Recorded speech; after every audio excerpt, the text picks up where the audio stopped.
प्रश्नावली 4.6 में जिन परिभाषित शब्दों का यूज होगा उन्हें हम देख लेते हैं। कुछ सूत्र भी देखेंगे, कुछ टेक्निक्स भी देखेंगे।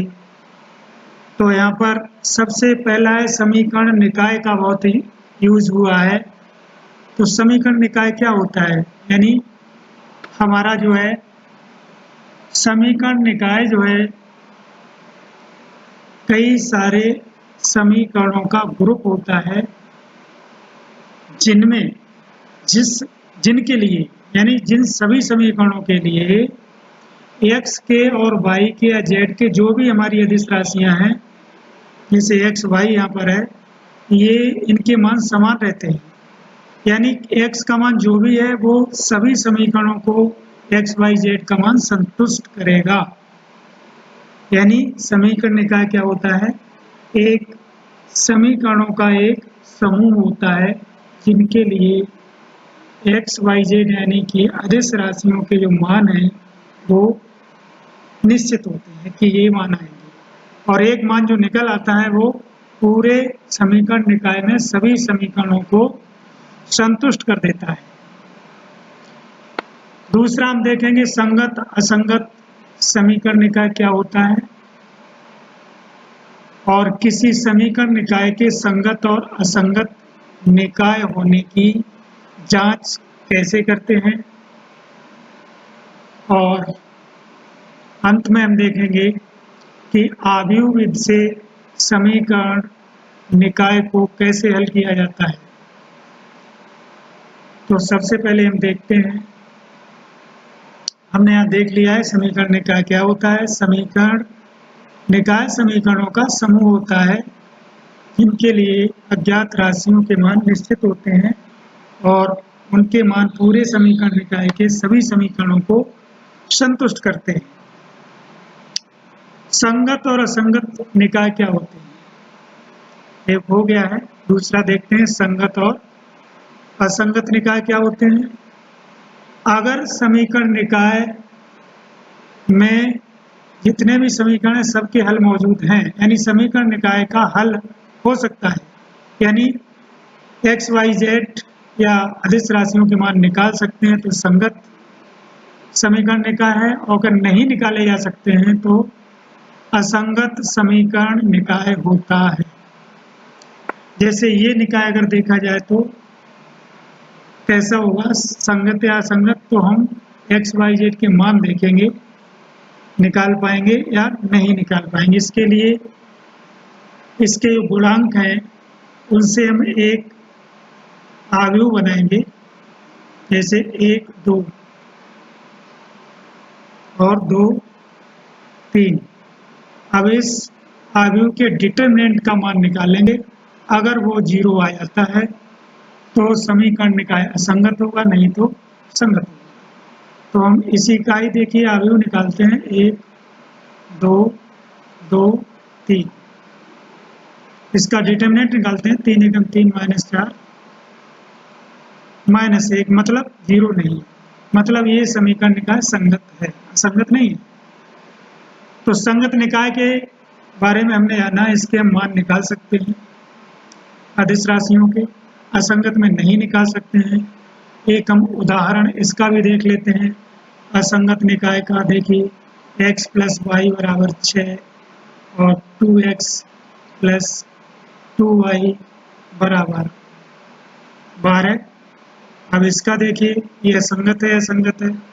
अगर असंगत होगा तो हम निकाले ही नहीं पाएंगे x y के मान। तो इससे संबंधित पहले a बनाएंगे हम, 1 1 2 2। निश्चित रूप से इसके डिटरमिनेंट का मान हमारा 0 ही आएगा। देखिए 2 एकम 2 -2 0 आ गया ना, मतलब A इनवर्स का अस्तित्व ही नहीं होगा, तो ये निकाय कैसा होगा, असंगत होगा। अब हम इसके अगर मान निकालना भी चाहें तो निकाल नहीं पाएंगे। चलिए एक प्रयास करते हैं, 2 का गुणा करते हैं और इसमें से घटा देते हैं। समीकरण 2 - 1 × 2, तो 2 पहले लिख लेते हैं अब समीकरण 1 में 2 का गुणा करेंगे और घटाएंगे भी। देखिए सेम वही समीकरण आया हुआ है। अगर हम घटाएंगे तो सब कुछ खत्म हो जाएगा, मान किसका निकलेगा, मतलब नहीं निकाल सकते हम मान, इसलिए ये निकाय असंगत है। हमने यहाँ भी देख लिया है, ये तीनों हो गए हैं। अब हम देख लेते हैं आव्यूह इससे समीकरण निकाय को कैसे हल करते हैं। मान लीजिए हमारा यही समीकरण निकाय है हमारा x + 2y = 2 और 2x + 3y = 3। x + 2y = 2 और 2x + 3y = 3। इसी को हल करना है। तो देखिए इसमें पहले तो हम ये देखते हैं वह हमारे अदिश राशियाँ कौन कौन सी है। तो x और y अदिश राशियाँ हैं, एक से अधिक, दो से अधिक भी हो सकती हैं x, y, z। तो सभी समीकरणों में सभी जो अज्ञात राशियाँ हैं, अज्ञात राशियाँ हैं x, y, z या x, y, वो स्थित होनी चाहिए। अगर नहीं है तो उनमें 0 गुणांक लगा के ऐड कर सकते हैं।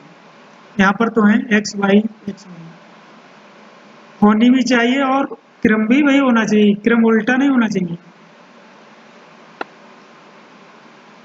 अगर है तो उसे सीधा करके लिख लेते हैं। अब देखिए कैसे हल करते हैं। सबसे पहले समान क्रम में रखकर सभी अज्ञात राशियों के समीकरण बना लेते हैं। इसमें समान क्रम में है, अगर कुछ कम है तो हम 0 सप्लाई भी कर सकते हैं। जैसे अगर x + y + z = 6 है और मान लीजिए y + z = 5 है और x + y = 3 है। अब क्या करेंगे, इसमें x, y, z है, इसमें y, z है, इसमें x, y है। अब 3 अज्ञात राशियां हैं, अधिकतम तो तीनों समीकरणों में तीनों अज्ञात राशियां होनी चाहिए। तो हम क्या करते हैं, ऐसे कर लेते हैं, जहाँ गायब है 0 गुणांक लगा के बना लिया। ठीक है, तो 3 समीकरण है, समीकरण निकाय में 3 समीकरण है, तीनों में सभी अज्ञात राशियां जो x, y, z आई सभी हैं और उसी क्रम में है। ध्यान रखें, अगर y इधर होता, x इधर होता, तब भी हम क्रम से ही लगाते हैं, क्रम महत्वपूर्ण है। जैसे अगर मान लीजिए x + z + y बराबर से होता तो हम क्या करते, एक ही क्रम में कर लेते। और y + z = 5 होता और x + y = 3 होता तो क्या करते, 0x प्लस, और ये यहाँ लिखते आकर के x + y + z = 6। ये क्रम बहुत जरूरी है। अगर क्रम गड़बड़ होता है तो ये गलत हो जाएगा। सेम क्रम में होना चाहिए और सभी समीकरणों में सभी हमारे अज्ञात राशियां होनी चाहिए। फिर अज्ञात राशियों का, अब हमारा ये क्रम सही हो गया है तो हम 3 आव्यूहों का निर्माण करते हैं। पहला समीकरण व्यवस्थित कर लिए, फिर 3 आव्यूहों का निर्माण किया। पहला अज्ञात राशियों के गुणांकों का आव्यूह, जैसे यही हमारा है, चलिए हम इसी का क्या करेंगे, अज्ञात राशियों का के गुणांकों का आव्यूह a बनाएंगे। तो यहाँ पर a क्या आएगा, देखिए 1 1 1 ये गुणांक हैं, इसके लिख दिया यहाँ पर। दूसरा 0 1 1, तीसरा 1 1 0। दूसरा अज्ञात राशियों का आव्यूह बनाएंगे, इसे हम x से निरूपित करेंगे और जितनी भी अज्ञात राशियां हैं क्रम से लिखेंगे x, y, z। जो क्रम यहाँ है वही क्रम यहाँ रहना चाहिए, x, y, z। और तीसरा समीकरण के नियत पदों का एक आव्यूह बनाएंगे। समीकरण के नियत पद कितने हैं, 6 5 और 3। तो इसको b नाम देंगे और 6 5 6 5 3 ये हो गया। अब हम क्या करते हैं, आव्यूह के रूप में समीकरणों को लिख लेते हैं। जैसे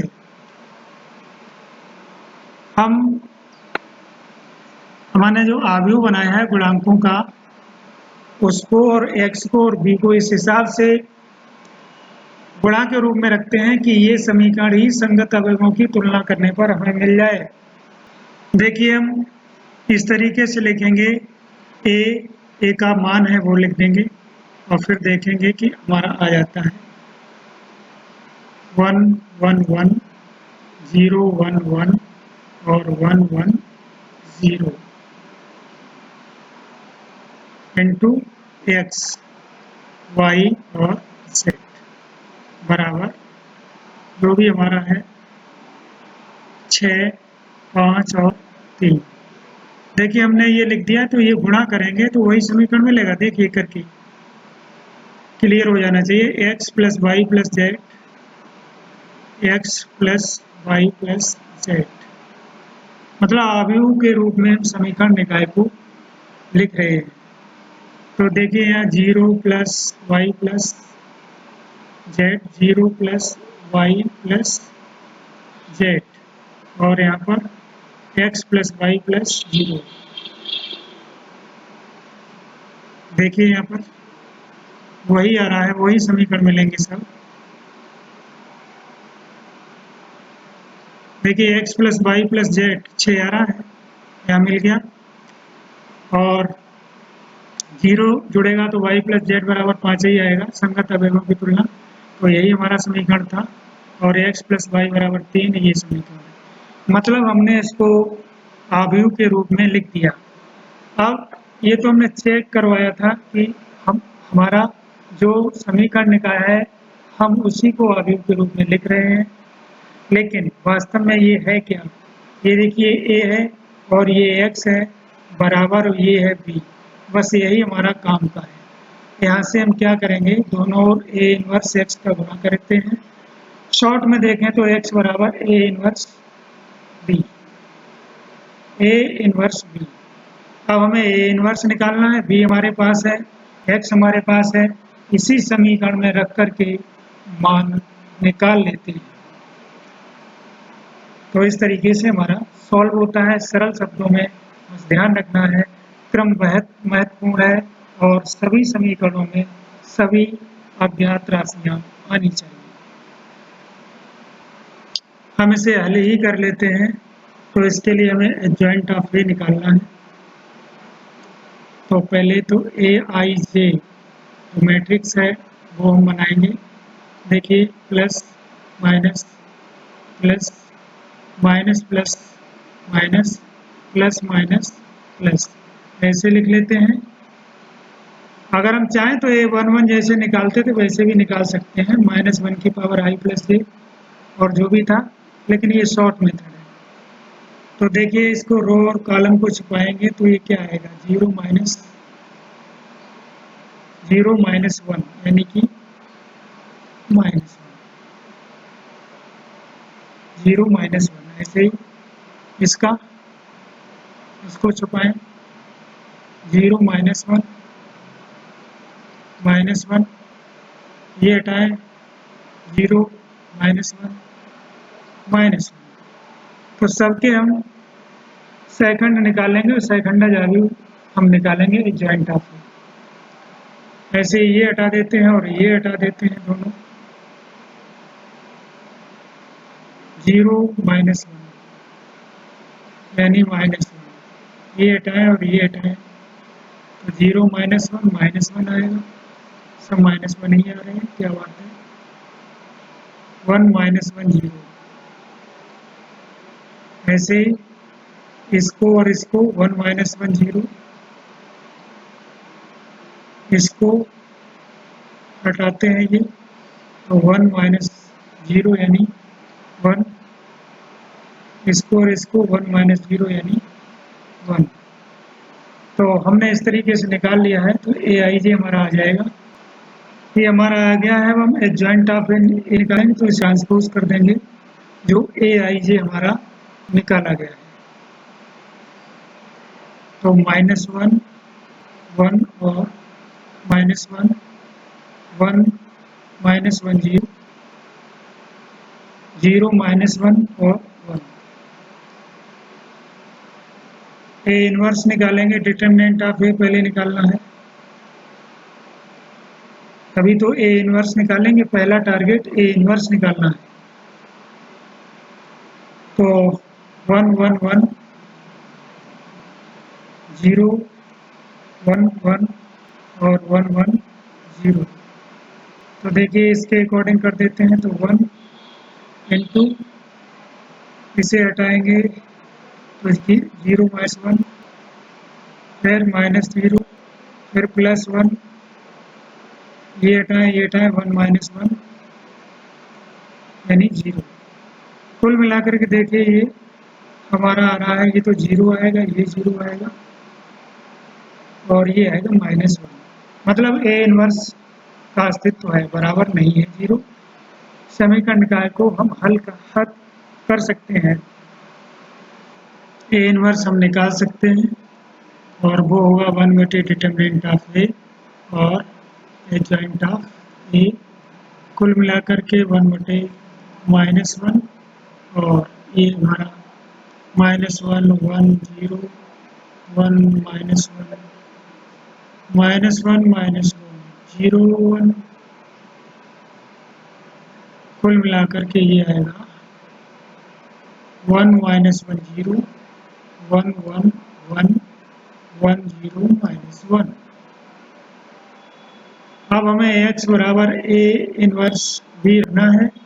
x का मान XYZ, A इनवर्स का मान हमारे पास है भैया 1 -1 0 और 1 1 1 0, यानी कि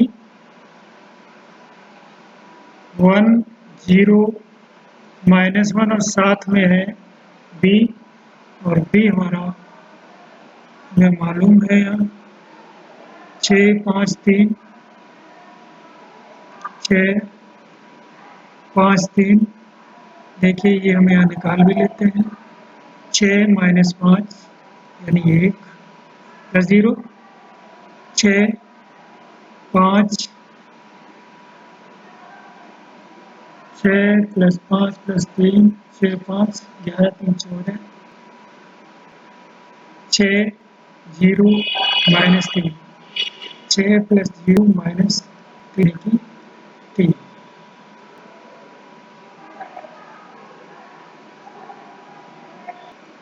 हमने ये निकाल लिया है, A इनवर्स मान रख दिया है। गुणा करेंगे 6 एकम 6 -5 + 0 यानी 1 आएगा, -6 + 5 + 3 2 आएंगे और 6 + 0 -3 यानी 3 आएगा। देखिए संगत अवयवों की तुलना कर सकते हैं, यानी x y z बराबर x 1 2 और 3। देखिए संगत अवयवों की तुलना करेंगे तो क्या होगा, x बराबर 1 y बराबर 2 z बराबर 3। ये हमारा हल है। अब हम अपने समीकरण में जाकर x बराबर 1 y बराबर 2 z बराबर 3 रख के देखेंगे तो संतुष्ट करेंगे।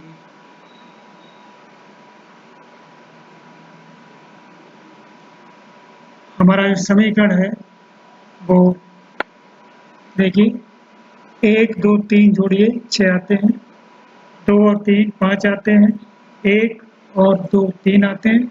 सारे समीकरण संतुष्ट हो रहे हैं। तो हमने देखा यहाँ पर अवयवों का निर्माण कर लिया है। बस अज्ञात राशियाँ सभी समीकरणों में समान रूप से समान क्रम में होनी चाहिए।